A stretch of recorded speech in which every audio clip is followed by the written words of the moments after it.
দেশে আগুন জ্বালাইয়া জনতারে কান্দায়া পালায়া ছাইরা গেলে ঢাকা,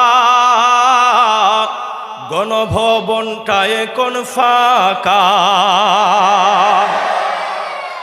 ওরে অধিকারের কথা বললে বলেছিলে রাজাকার, আছে না? কথা বলে না, মুখ বন্ধ রাখলে তো হবে না। অধিকারের কথা বললে বলেছিলে রাজাকার, জনগণ বুঝে গেল তুমি ছিলে স্বৈরাচার।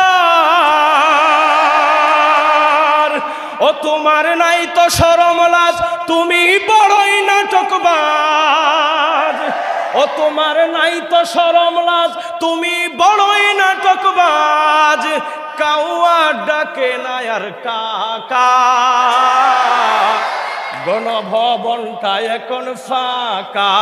ঠিক নেই? খেলা হবে, খেলা হবে। শামীম তোমার বলে না, সংসদে মমতাজের বুকটা এখন ফাটে না। পলকের ঝলক তো আর নাই, বুবুর টাকলা মুরাদ নাই। পলকের ঝলক তো আর নাই, বুবুর টাকলা মুরাদ নাই। দিল্লিতে মামু বাড়ি একা, গণভবনটা এখন ফাঁকা।